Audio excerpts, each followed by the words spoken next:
welcome back to another episode of Rugby with Pads. I'm your host Sam, and today I'm talking more perfect drafts. I'm in a bit of a draft mood today, so I'm going to go through the rest of the perfect drafts tonight. I'm doing a late night recording.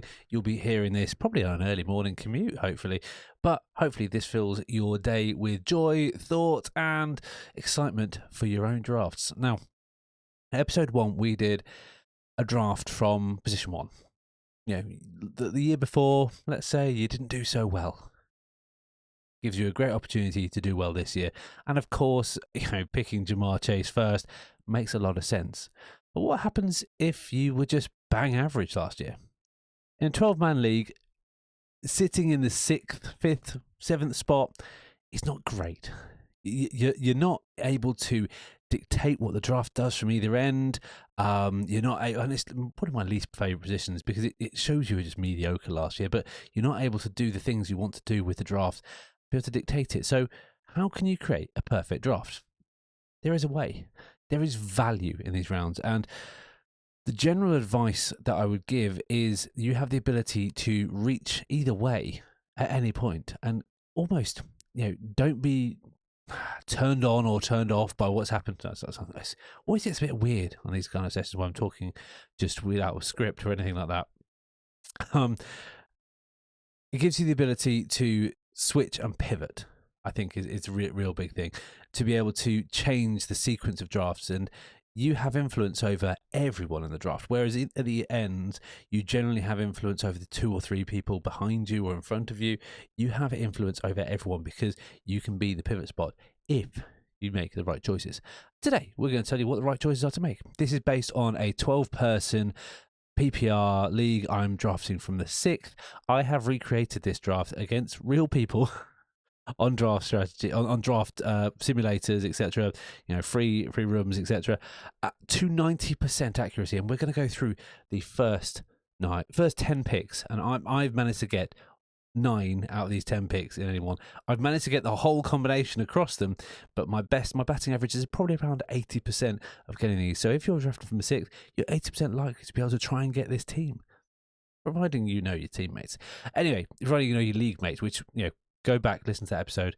It's really important. Anyway, drafting from the 6th means you didn't do that bad last year, didn't do that well this year, didn't do that well the year before potentially, and you're just stuck in mediocrity. And you want to get yourself out of mediocrity, which means you've got to take some risks. There are a lot of risks in drafting, and I have said before, if you take risks in drafts, you can't win your draft necessarily. You can't win the league from the draft. You can definitely lose it by taking risky picks. It's always going to be a balance. So for every risky pick, you need to take someone who's a bit solid, and we'll talk about that along the way, and we'll kind of balance what our risk appetite has been. But going through here, the first few picks are going to be obvious, and I'm not going to go into the nth degree. But this is based on kind of ADP, and I've kind of given you an idea of what the ADP difference is going to look like. But by the time you get to the 6th, you're staring down a few names. You're staring down sexy names, potentially, like neighbours. You're stepping down guys who are considered elite, like Puka, potentially. You're even staring down guys who could be a bit of a bust. The likes of CMC, who has not fared well in recent years, but could be real boom for you. And you're staring down the likes of Ashton Genty, who is the new hotness, but the person you want above the new hotness is the old hotness, the guy who performed better than the new hotness like the year before. You want Jahmyr Gibbs. Now, he is a premier running back, and running backs this year, you will see there is a big drop off on the cliff if you take a look and go into it. Starting off with a running back, when you're in this position, pivots, as you've probably just seen a lot of wide receivers go off the board, and you get the best of the next bunch. You probably haven't got Saquon available. You probably haven't got Bijan, maybe. I prefer Gibbs over Bijan. I think Gibbs is a bit disrespected because he shares time with David Montgomery. Do not be scared to go and draft him. Yes, you're drafting him over Puka. You're drafting him over an elite wide receiver. There are other good wide receivers, and you will see this. There are not that many good running backs. As it goes round, you're seeing some other players go. You're seeing the likes of CMC go. You're seeing the likes of A.K.A. You're seeing a bit of a rush probably from this point on running backs. Guys at the tail end of the draft. And it's coming back, and you're wondering, right, well, I took a risk potentially. Gibbs is not the biggest, he's not the smallest. However, is he a bit of risk, injury risk potentially? Is the risk going to be he's going to have time taken away from David Montgomery? I still think he's productive with, and I've done a whole episode on why running backs by committee, you shouldn't be scared of them, especially if they're both good quality and they've got good coordinators. But I want someone who's dependable at this point, balancing risk and reward. There's two guys who come to my names, and depending on your outlook on wide receivers, bit of a hint there, is who you're going to pick. They're both drafted within a couple of spots of each other. We're picking at the 18 here. You've either got the 20, or I think one's at 20, one's at 22 on ADP. But I'm looking at two guys who I think could be PPR machines. You're looking at Lad McConkey, who I personally have higher, and you're looking at Drake London. Drake London being more of an prototypical wide receiver one, Lad McConkey being an opportunity-based yak guy. Either one would be fantastic for your team and give you a really good solid base to work from. Now, you're going to work around, and by this point, more and more guys that you might want as the running back two of going and going and going. And the old school way of thinking would be running back, wide receiver, running back, wide receiver. I'm going to push against that because you have a position to pivot. You've probably seen guys like Bucky Irving go, Kyron Williams, Breece Hall, James Cook, and thinking, oh, the list is running low, and I don't really like that anymore. And we're going to change things. Two elite guys are probably already gone. Lamar Jackson, Josh Allen. Yeah, they're probably already gone. But there is a third guy who I don't think is much beyond. And his scramblability is amazing. And he's someone that I'm trying to pick up in as many leagues as possible. And in all these mocks, I end up being drawn to it because the possibilities are so amazing. He is the last great quarterback tier hope. And he has so much rushing upside. It is, of course, Jaden Daniels, the second-year guy. His ADP is 35. You're drafting him here at 30. I don't think that's too much of a reach. It's a very small reach. It's a calculated reach. And I think at this point, you need to make calculated reaches because he is not coming back to you. You're drafting him 5 points ahead. Whereas the other guys you've probably drafted roughly around ADP within 1 or 2, this guy's 5 or 6, but he's not coming back to you. You have 12 picks before he comes back to you. He gives you a distinct advantage. You have a very balanced team at this point. He gives you a very, very good advantage. Rushing quarterbacks with touchdown upside are a cheat code. He was a cheat code last year in his rookie season. Is he going to be better? There could be regression. We don't know. I, for one, am hoping that he has a good chance. And he is a risk, yes, but we're balancing risk and reward. Now, you'll probably see a couple of guys panic and maybe Joe Burrow goes or something else happens and a few more wide receivers go and people try and level out their squad a little bit because they've gone running back, wide receiver, balancing out that way. And the guys who have decided they're taking a later round quarterback are taking a later round quarterback. You've probably seen a couple of the guys like Kittle go, maybe Kelsey if they're really interested in that, but Sam Laporta's probably gone. Trey McBride definitely gone by now. Bowers definitely gone by now. So your options limited. And I think you need to still go back to that core of wide receiver and running back. And the guy I'm looking at here is I want to build on my investment in Daniels. I want to double down onto it. I'm in the 6th position. It means I was mediocre last year. I need to make a position where I am making a choice. And there's two guys who are drafted a couple of spots apart. One of them's a bit of a kind of early pick. I think he's at the kind of 39 range. So you might not get him. He might be gone already. That's DJ Moore. And the other guy, probably at the 45 range, Terry McLaurin. Terry McLaurin would be the guy I pick, but someone might, go ahead and get him. There is a risk to him because he obviously is in contract disputes. I believe that's a distraction. It's going to get sorted. He doesn't want to play preseason. I think that's a lot of it. And yes, he wants to get paid fairly. He will get paid fairly. There's a new regime who aren't messing about like Dan Schneider did. Was it Dan Schneider or Dan? Yeah, it was Dan Schneider. Anyway, whoever it was before at the Washington Commanders, you want Terry McLaurin. If you can't get him, go get DJ Moore. There is a stack there. And that's a big part. That's what you want to get. But DJ Moore has standalone value as well. And I think he gives you a bit more spike weeks. Both of these guys do, than your dependable London lad. And that's what you want to win championships. We don't draft for floor. We draft for ceiling. Now, so more guys go. You probably see some staple guys go. The Connors, the DK Metcalfs, some guys who are just guys potentially in your mind, and you're going to want to balance that risk reward. You've probably doubled down on your investment and de-risked your Daniels investment, hopefully, or re-risked it. Let's go further risk. Let's use these rounds to swing a little bit because, again, we don't want to be mediocre. We are going for slightly ahead, bit of calculated risk. He's not coming back. RJ Harvey. Preseason means nothing. Remember that. Yes, he is the 5th running back on the depth chart. Sean Payton is insane. He starts Taysom Hill, for Christ's sake. He will get his. Yes, is he reliable running back 2? No. I completely understand that, but that's not what you're booking for. You're booking for a late season charge and for him to come into his own because he has every possible chance to do that. Every physical opportunity, every trait that you're looking for. He is Alvin Kamara reborn, or what we hope anyway. RJ Harvey, drafted at 54 here in the middle of the 5th.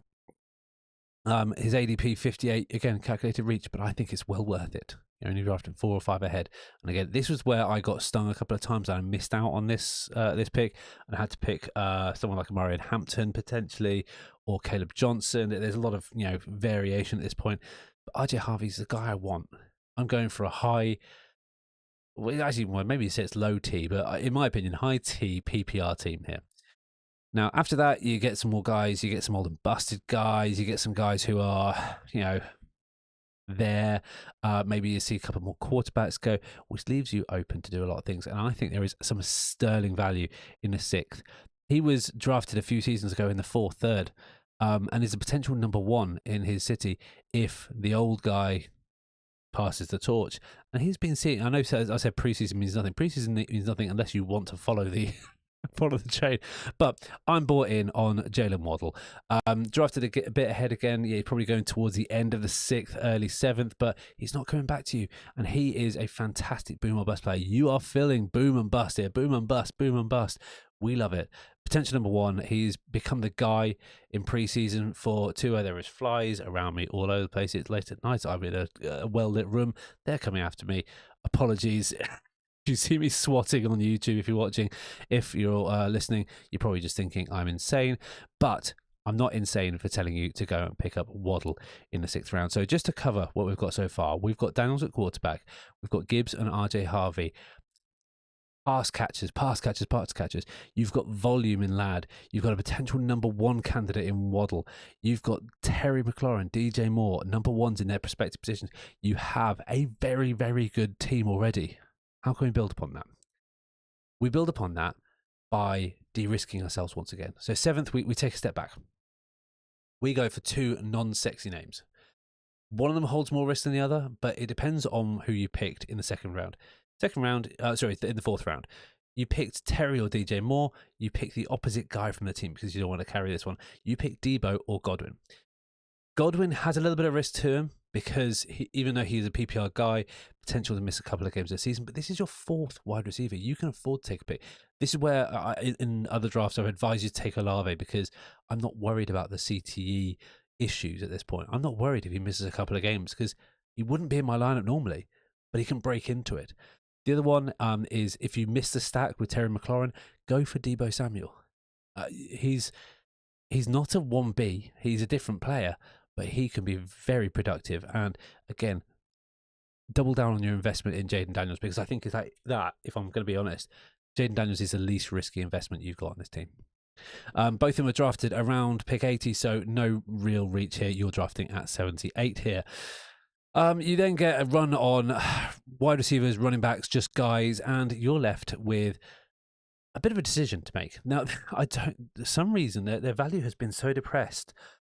The 49ers are going to be good. Just going to put that out there. They're going to be really good.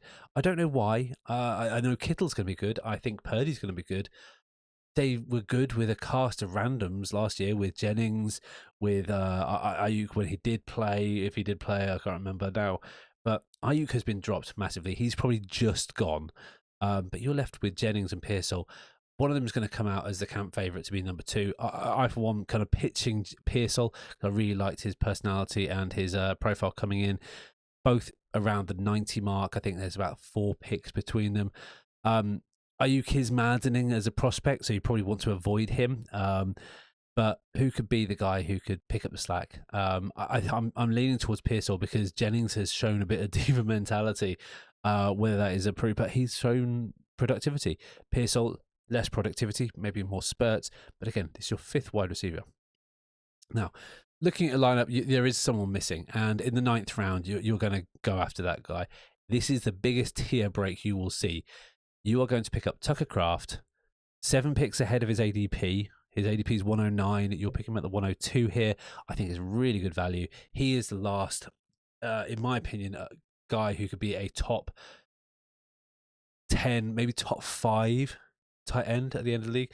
He's not a sexy name though, and that's why he's gone this far down, and that's why you can pick up incredible value further down. And finally, in the 10th spot, you're going to be able to pick him up. A.K.A. He's to protect your Godwin pick. It is a protection pick. Yeah, you're protecting your 4th wide receiver, but you're protecting actually a guy who could be your 2nd wide receiver. So I think it's a good pick, but this one is a bit of a free pick. Yes, it's a bit of a calculated reach again, but I think it is fantastic. At the 10th spot, you are free to do whatever you want because you have a fantastic squad. I would also be looking at running back support as well. You've got potentially Javonte Williams. I think that now maybe he's gone a bit early. You're probably maybe kicking around here. Jaden Blue might be interesting. There's a load of players that you could pick up here who could be of interest. Najee Harris has fallen this far to me in drafts as well. Yes, I know he's not going to be the number 1 guy, but he's going to be serviceable. You've gone for a very heavy wide receiver team. You're going to want to go late running backs, and there are options there. Tank Bigsby, I think, is a really interesting pick as well, because I think he goes around this mark as well. J.K. Dobbins, Travis Etienne has fallen this far as well.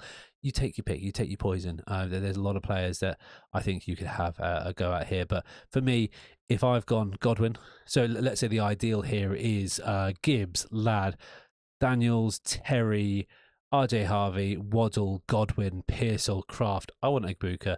I just want to protect my assets. And for the 10th pick, the likelihood is they could be waiver wire fodder. This makes it more likely that it's not going to be, because you probably freed up an IR slot if your league accepts PUP or out players on your IR spot for the first couple of weeks. I think it makes sense and just gives you a bit more flexibility. So that is your top 10 guys for the middle of the round. You're looking at from round 1 to round 10 here. Gibbs, Ladd McConkey, I love that. Dependable volume. Daniels, last great QB hope. Terry McLaurin, RJ Harvey, Waddle.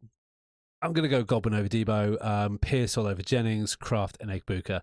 Let me know what you like. I think this is going to be, it could be a really good team in anyone's hands, and it's very achievable. Again, I've hit this about 80% of the time.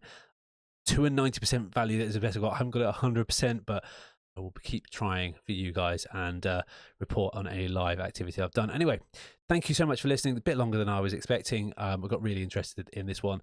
Thank you so much for listening. If you like the pod, please do share. You can follow the pod on all the podcast things and all the socials. That's what I meant. At Rugby with Pads, or you can support the pod monetarily with a membership.